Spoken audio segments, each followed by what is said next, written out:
writing this book a little over 10 years ago. And I would work on it a bit and put it down because really within the whole realm of eschatology, biblical prophecy, the issue of the harlot Babylon, identifying the harlot Babylon, Revelation 17 and 18, this is one of the most challenging, difficult, enigmatic prophecies. And I didn't want to pull the trigger on that until I thought I had clarity. And so there's been a few times that I've started writing, set it down, and finally, here we are, 2016, 17. I felt as though I had enough clarity. There's enough taking place in the earth that are making the prophecies clear that it was time to sort of lay this out on the table and let the body of Christ chew it over. When you were writing this, did you find that you started out with one opinion and then it was reshaped along the way? Well, essentially what I do in the book is, so the book is broken up into three parts. The first part is the exegesis, not necessarily verse by verse, but thematically. I work through the text very carefully, draw out all of the primary information that we need to identify Babylon.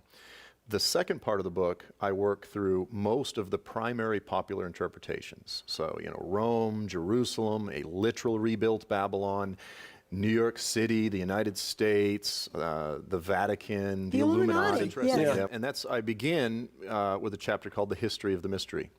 And so this is where I survey the history of Christian interpretation of this prophecy.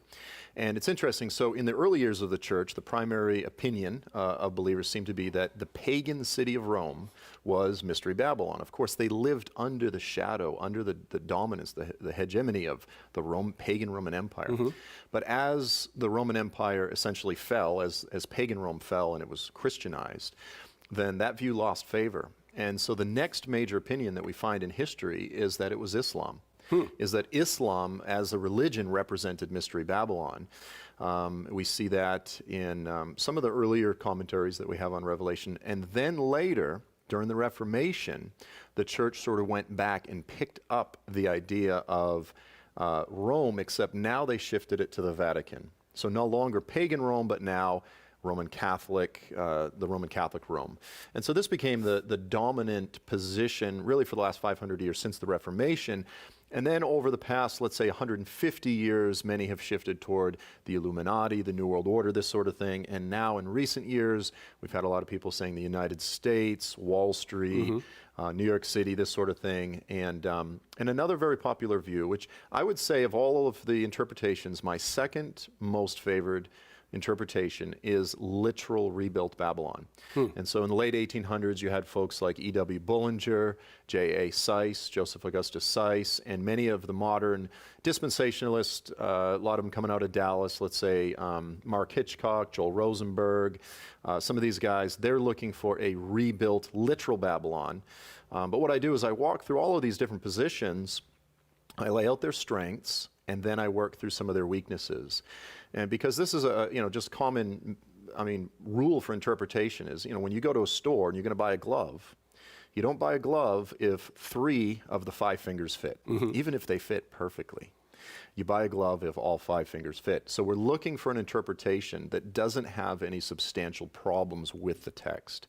And that was sort of my guiding principle throughout the book. What are some of the characteristics then of Mystery Babylon, and what guided you toward your ultimate conclusion? Sure. Well, there's a handful of critical factors. I would say the most dominant of all of them. And it's interesting because, it's literally written across her forehead. The Lord wanted to make this as clear as possible. It's mystery, actually mystery, let's say, colon. This is a mystery. It's not Mystery Babylon. It's Mystery Babylon the Great, comma, the mother of all harlots. And these are appositional statements. In other words, they're essentially synonyms. Babylon the Great and the mother of all, they both mean the same thing. She is the biggest, the greatest, the most, in terms of just quantitative, she is the biggest of all harlots. Harlotry is false religion. It's idolatry. It's very simple. So above anything, she is the greatest, most significant false religion the world has ever known. But throughout the prophecy, she is also not just the spiritual, but also the financial womb, the financial source of this great false religion, and she is the primary entity that is responsible for the shed blood of God's holy people, both the Jews and the Christians. And so these are some of the primary markers that we're then looking at and weighing against some of the other interpretive options. And she's also referred to as a city. Yes. So how can she be a spiritual entity and a city at the same time? Well, I mean, and this is the thing, is Babylon is the prototype. This is the foundation. Babylon the city was a city of idolatry. It was a great seductive city. It was responsible for the exile of the Jewish people, the destruction of Jerusalem, and so forth. Later in the first century, the city of Rome was the new Babylon. This was the great global city of idolatry. And it was always, really down through history, it's always been Jerusalem versus Babylon, Jerusalem versus Nineveh, Jerusalem versus Rome.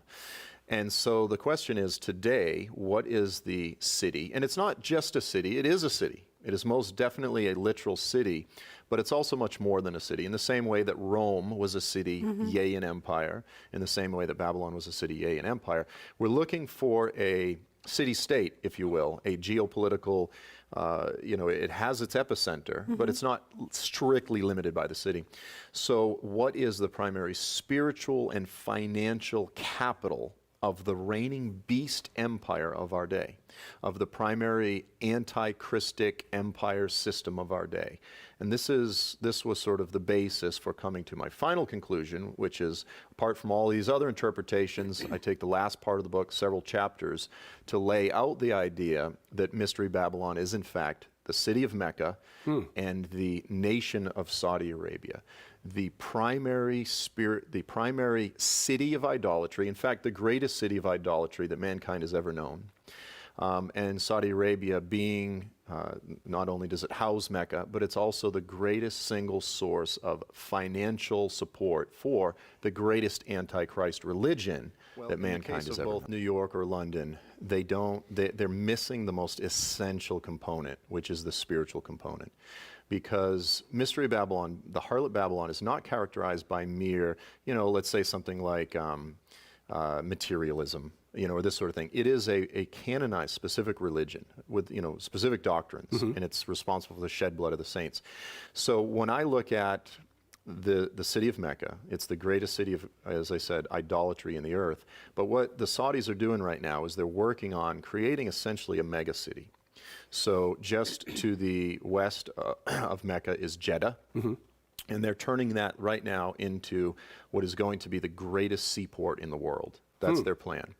So they want Jeddah to replace Dubai, as the great sort of, seaport of the whole Red Sea, the whole Middle East. And then in the north you have Medina, which is the second holiest city in Islam. And then you have another major port city. It's called King Abdullah Economic City. And they're right now in the process of building this incredibly high-speed railroad that will connect any one of these cities so you can get from one to the other within about 20 minutes. So although there are essentially 4 cities, it will become one mega city.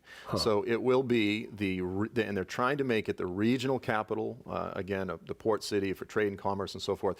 But when you look at, okay, so how is Saudi Arabia? How does she fit as the one who corrupts the kings of the earth with her financial seduction? How is it that we can rightly say the kings of the earth have lived in luxury with her?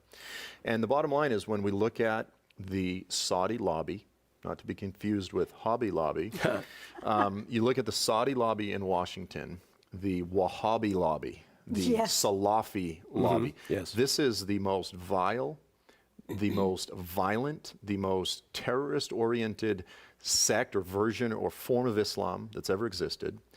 And the Saudi lobby is the single greatest lobby in Washington. There's no other lobby, in terms of just raw numbers, that has corrupted Washington to the degree that the Saudis had. And this is one of the reasons, we don't know what the days ahead are going to hold.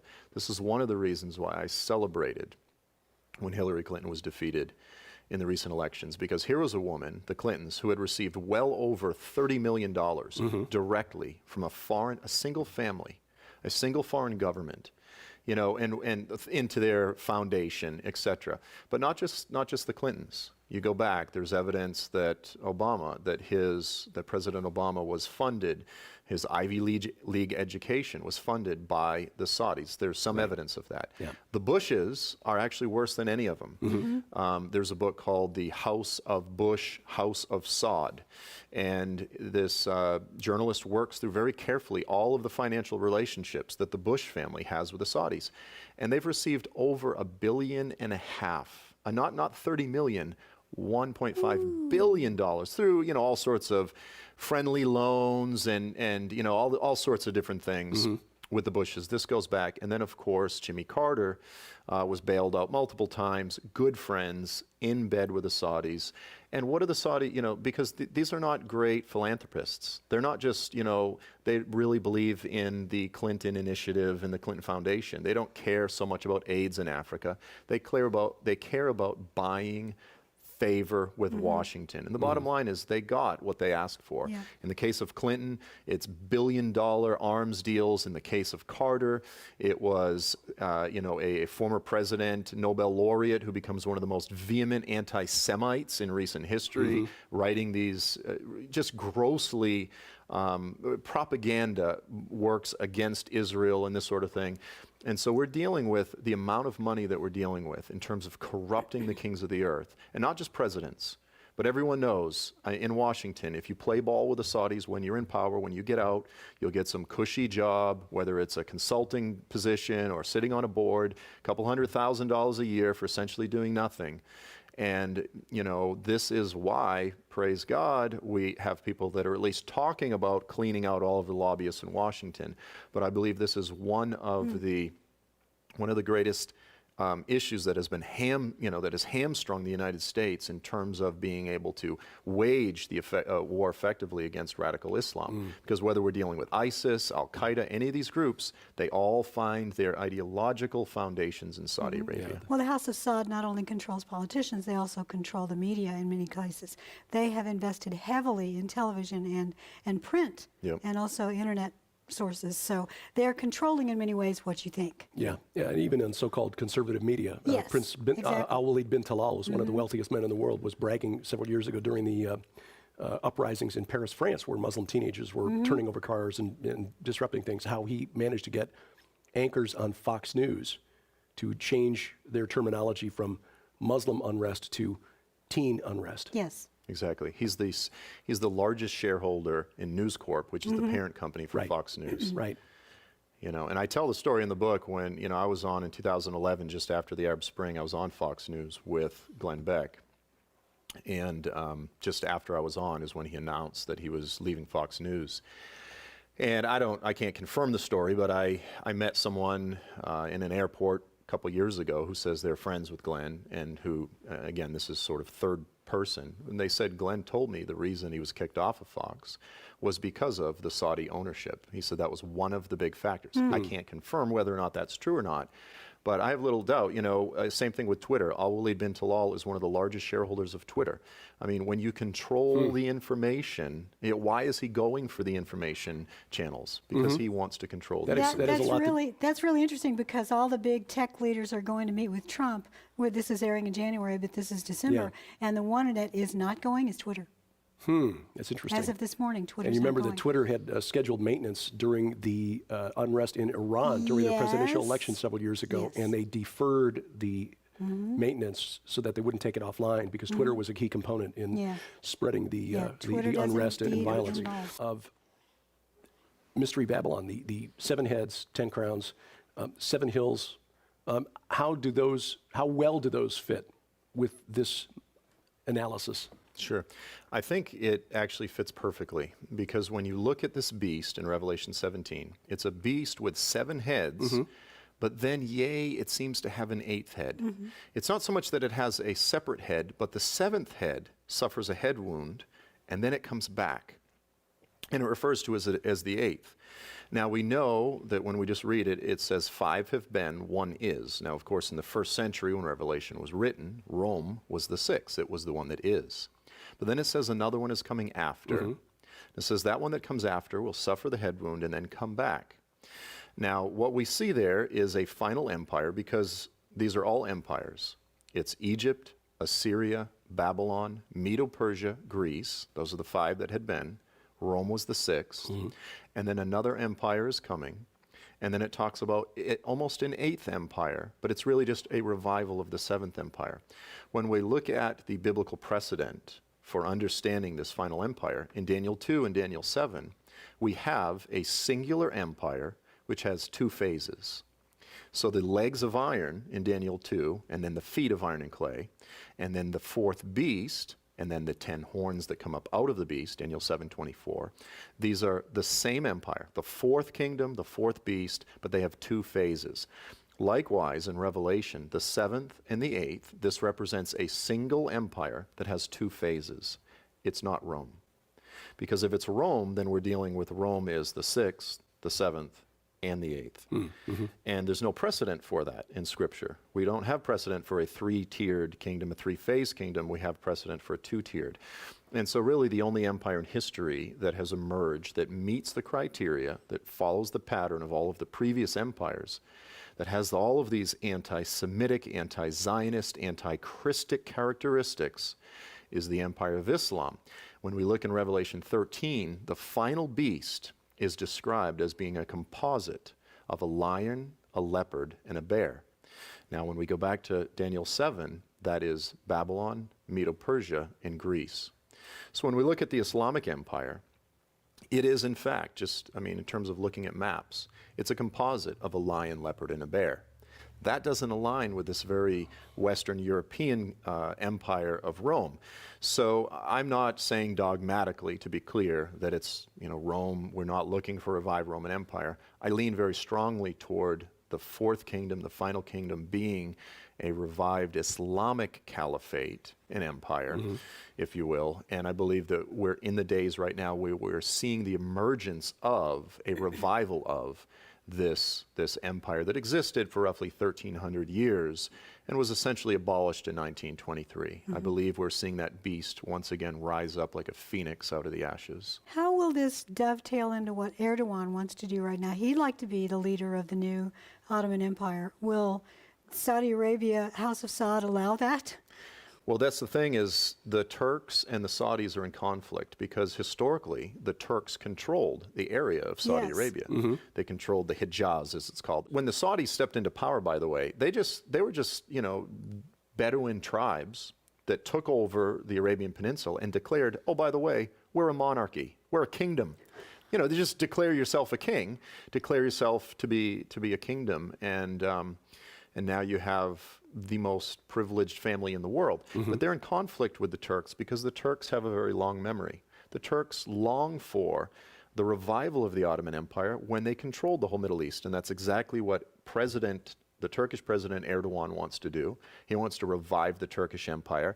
So this is pitting Turkey and Saudi Arabia against each other. If in fact this beast revives, where did it suffer the head wound? But in Istanbul. Turkey was the head of the Islamic Empire when it suffered the head wound, if you will, when it suffered that beheading under Mustafa Kemal Ataturk, the founder of the modern secular Turkish Republic. And so if it revives from Turkey, and if we have a 10-nation coalition led by Turkey, then it's very natural to see that they would be in conflict with, thus, the beast turns on and devours the woman and burns her with fire. Because everyone hates the Saudis. They're in bed with America, the great Satan. And there's just, it really makes sense geopolitically. That's interesting. It is. Now, how would this then relate to an analysis of prophecy that would see the mortal head wound suffered by a physical, the Antichrist, capital A Antichrist, and his miraculous recovery? Well, I allow for that, of course, and this is the nature of prophecy, is we can't be too restrictive, but looking at the precedent that these 7 empires are all empires, that it seems as though the 7th beast is likewise an empire. So if we shift it to become an individual, strictly an individual, because really what it is, it's kingdom. You can't have one without the other, right? And so it is, they all are both kingdom, as though there's one particular king within each empire that that spirit comes upon, whether it be Nebuchadnezzar or Sennacherib or Haman, or, I suppose there were a handful of various Caesars. You could say Muhammad may have been the founder of but really there's a king and a kingdom, and the Antichrist is the primary leader of that final kingdom. So could he suffer an individual head wound? Absolutely. Those two are not in conflict. But I think at least we need to see that empire would come back as a second, because we already have that, again, precedent back in Daniel 2 and in Daniel 7. On Nimrod, one on Nimrod and one on Alexander Hislop's book, The Two Babylons. And I show how, in all likelihood, Alexander Hislop, I actually speculate that he may have been, he may have had a mental illness. I mean, which is a strong claim. I actually compare him to John Nash in the movie Is a Beautiful Mind? Yes, A Beautiful Mind, yes. Where he's portrayed, he's got all these newspaper clippings and he's putting strings across, he's making all these connections. And I show that many of the connections that Hislop makes, they can't be substantiated either through logic, history, or otherwise, but through commonalities. He says, these all must clearly, how can we be in doubt? He makes this big tangled web, and he creates this whole worldview about Nimrod and Babylon and his wife, and they had all this religion, and the fact is, there is no historical basis or biblical basis for much of this. And we've built much of our eschatology around this, and so this is something that every careful student of Scripture needs to at least read through and consider and work through the implications. In Revelation 17, 18, and a bit into 19, it talks about a literal city. It describes her using the metaphor of this perverse, grotesque woman. She's both a prostitute and a queen. She's bloodthirsty. She's drunk on the blood of the saints.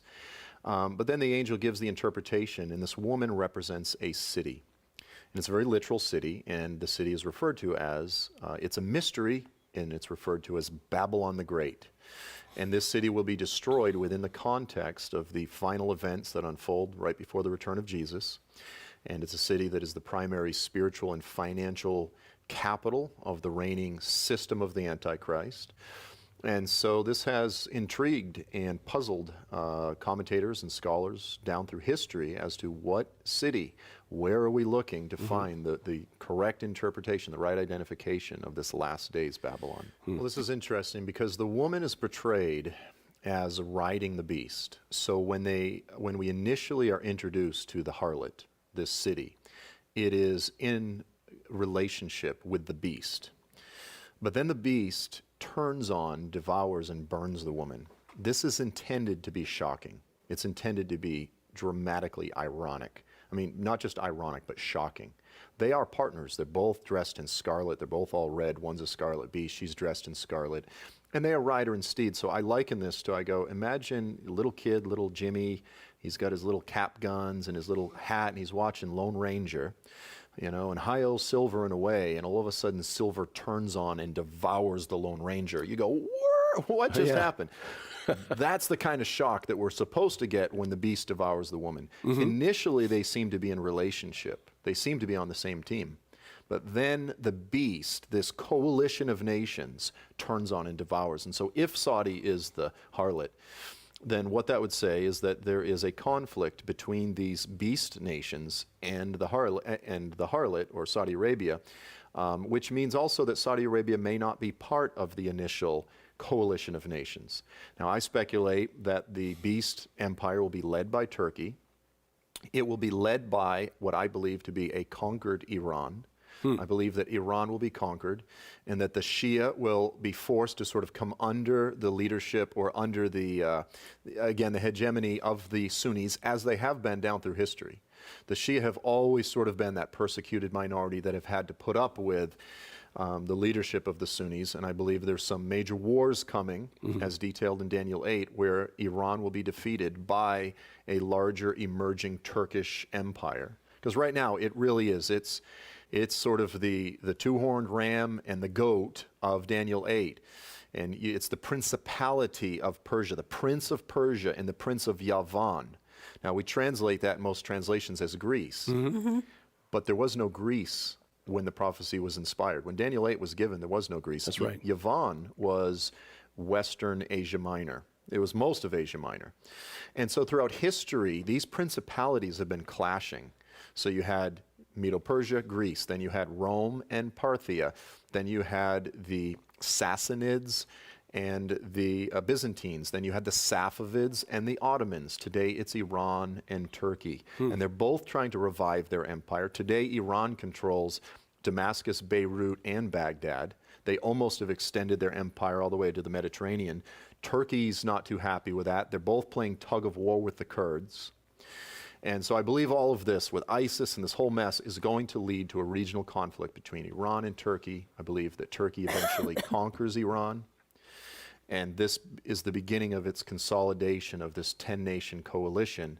Eventually, Turkey will turn on, and of course, Iran will be thrilled to join in the destruction of Saudi Arabia. Do you see Turkey as the king of the north then? Yes.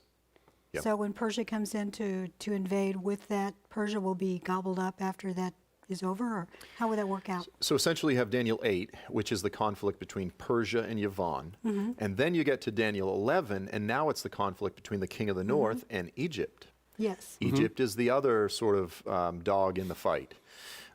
Egypt does not want to submit to Turkey. Turkey, by the way, the AKP party, led by President Erdogan, this is essentially the Turkish Muslim Brotherhood.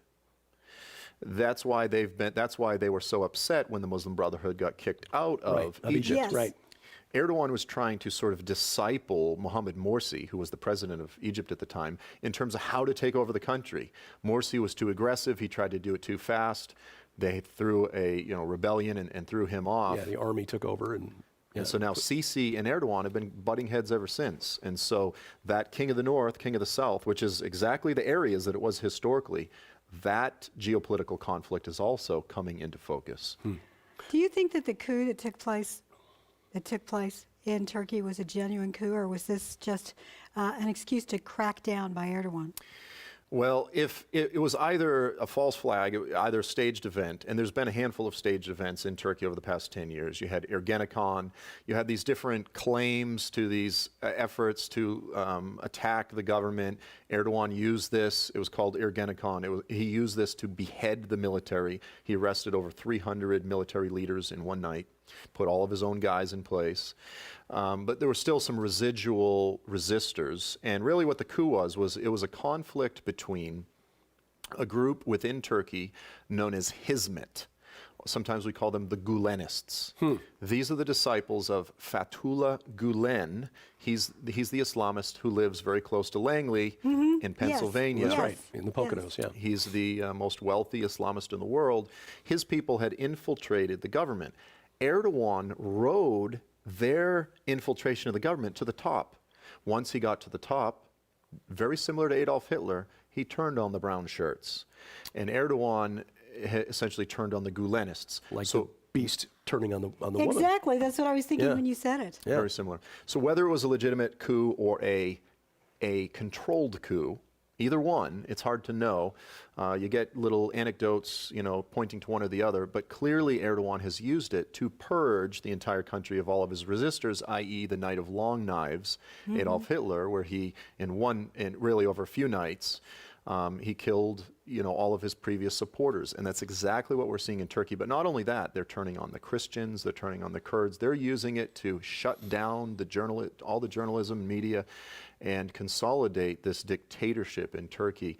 It is a nationalist, Islamist thing that's arising in Turkey right now that is a danger that the world has not seen in quite a long time. Do you think it's coincidental that the churches in the book of Revelation, the letters written to them, they're all in Turkey? Yeah, I don't believe in coincidences. Neither do we. Yeah. But, it's interesting even beyond that. I mean, Jesus himself actually says of Pergamum, or Bergama today, I know where you live, where the throne of Satan is.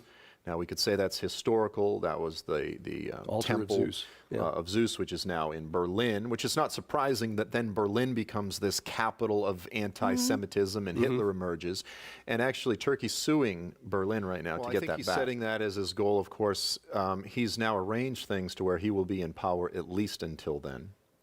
And so he's setting that as the goal for, I think, the complete consolidation of Turkish, complete, the revival, if you will, of this Turkish Ottoman Empire, Neo-Ottomanism, Yeni Osmanli, as they call it. Interestingly enough, in Iraq right now, the Mosul offensive is still going on, and Turkey moved troops into northern Iraq. Well, northern Iraq is a different country. This is not Turkey. Well, when President Abadi of Iraq said, "We don't want your troops in our nation," he said, "You should know your place." This is what Erdogan said to the president of another country. "You should know your place." What, we don't have any say in what happens in our backyard? And he actually cited a map, which is from the period of 1923 when all these treaties were being made, in which much of northern Iraq and northern Syria was included as part of Turkey.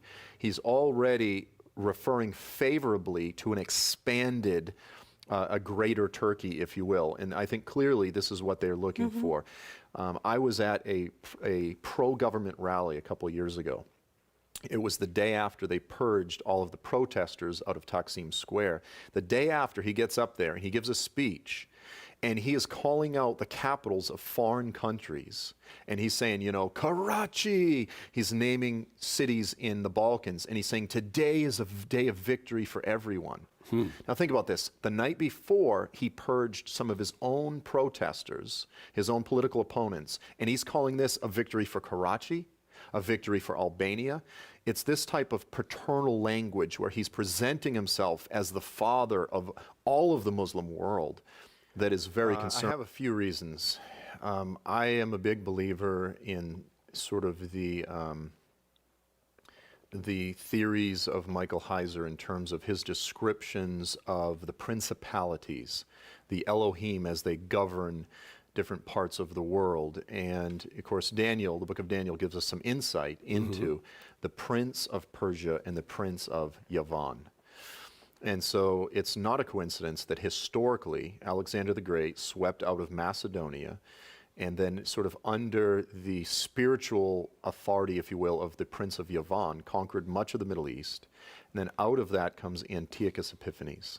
Antiochus Epiphanes becomes the greatest type or foreshadow of the Antichrist in all of Scripture.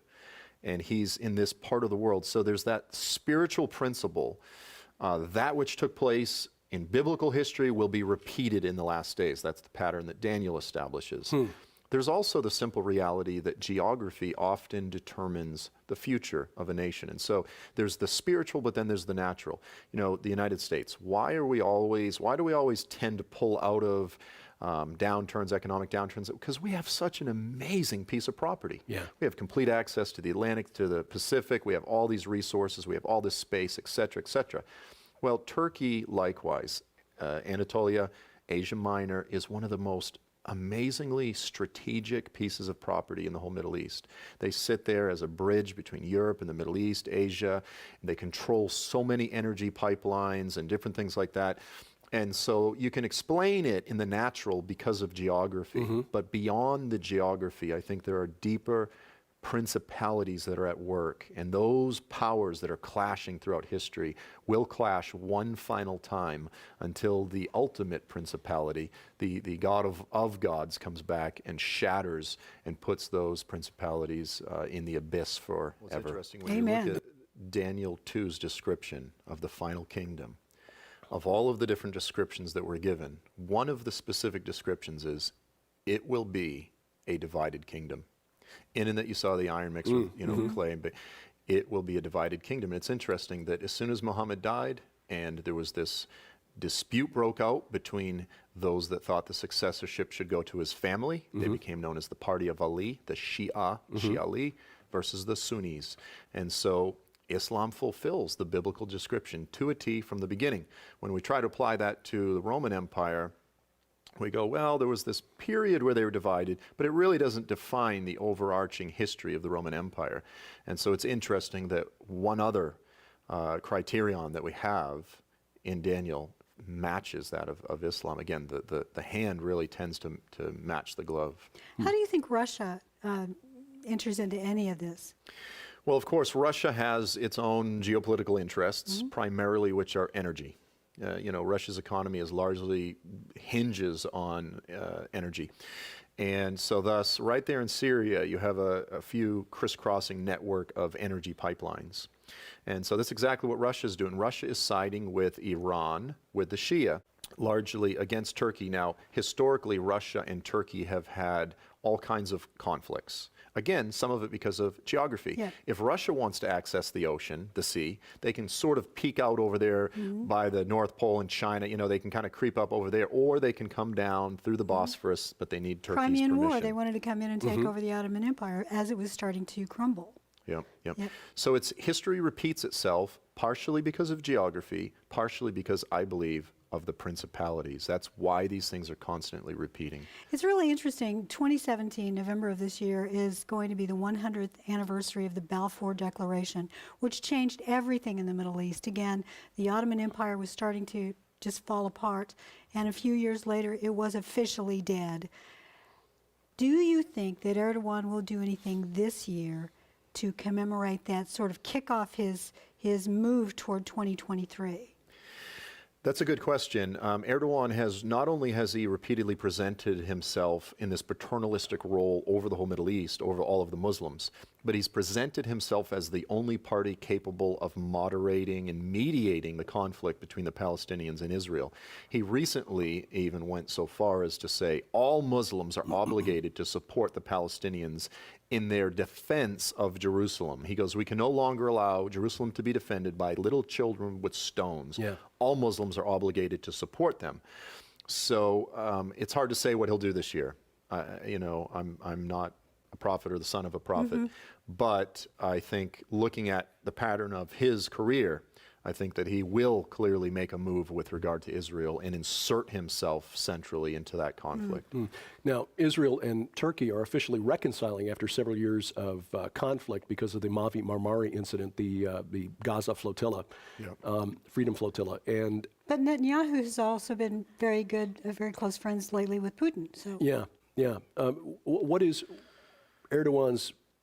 What's the benefit to Erdogan with renewing ties or reestablishing ties with Israel? It's always just pure selfish benefit. There's some economic benefits. There's possibly some economic and military benefits. But in the midst of this so-called reconciliation, he makes a statement saying all Muslims are obligated to defend Jerusalem. So, when all that event happened and they said, look, we'll reconcile if Netanyahu will apologize. Netanyahu apologized. They put up billboards all over Turkey, where on one side of the billboard was Netanyahu crouching down, crying, begging, and up at top was Erdogan on the corner receiving forgiveness. And they mocked him with billboards, and then after he apologized, they still didn't accept the reconciliation. It's been a few more years. So I have zero trust, and I don't think Netanyahu's foolish enough to believe that it's a relational reconciliation. I think that events are leading to where it's going to force the hand of Iran. I think Iran is going to break out in a full-blown military excursion, not just through proxies as they're doing now, not just by sending in a small number of special forces or trained, this sort of thing. I think there's going to be a full-scale military escalation in the Middle East, followed by a Turkish response. I don't know how much time will take place in between those two, but a Turkish response which will result in a greater Turkey. Now, this is the thing. I believe the Antichrist will come out of Turkey. I don't personally believe it's Erdogan, because I believe that once Turkey then conquers Iran, according to Daniel 8, it will break up into four. Now, a lot of people say, Joel, that's history. Well, read the words of Gabriel. He comes to Daniel and he goes, Daniel, I'm about to give you the interpretation of the vision. It concerns the time of the end. Daniel falls down, he picks him up, he goes, Daniel, I'm about to tell you about the final period of indignation. Listen to me because it concerns the time of the end. 3 times, 2 sentences, he says it's about the end times. If we take this consistent futurist interpretation, then that means that we'll see step 1, the Iranian invasion, step 2, the Turkish response, step 3, out of the 4 as it breaks up, comes the Antichrist. So the Antichrist, I believe, will come out of Turkey, but it might be a different Turkey than we see today. It could be out of the area today that's Syria or Iraq. But I think Turkey, the borderlines will change. They're already changing. Syria and Iraq don't exist anymore. That's true. So will this end up being World War III, essentially? because Russia will become involved if Iran goes in and Turkey goes against Iran. Yeah, And very we'll well. eventually become involved. Yeah, I think that's the idea. Is if all the Middle Eastern nations are fighting, it's bad. If Russia and the United States is involved, World War III. Yeah. And I think that we'll be forced to take a side. And here's the difficulty: is that all evidence points to the fact that the United States will continue its pattern of siding with Turkey, including under Trump. But the truth is, if I was in charge, I would actually side with the Shia. I would side with Iran, because between all of this, in terms of really what's unfolding, I think long term, the far greater danger is the Sunnis, Turkey. And unfortunately, we don't have the foresight. American foreign policy doesn't often have the foresight. We're looking at tomorrow, we fund the Taliban to fight against the Soviets. Next thing you know, we're fighting the Taliban, et cetera, et cetera. And so in this case, I think we need a little bit more foresight. Yeah, there's a key difference between the Sunnis and the Shias in the way they view end times prophecy. The Sunnis believe that they can kickstart the apocalypse, whereas the Shias believe there's nothing that you can do to bring on the end times. In fact, they're not even supposed to try. It's waiting when the 12th Imam appears for 12 or Shia, that he's going to lead them to victorious global jihad. But the Shias, especially radical, really the hardcore groups like the Islamic State, believe that, they can bring it on.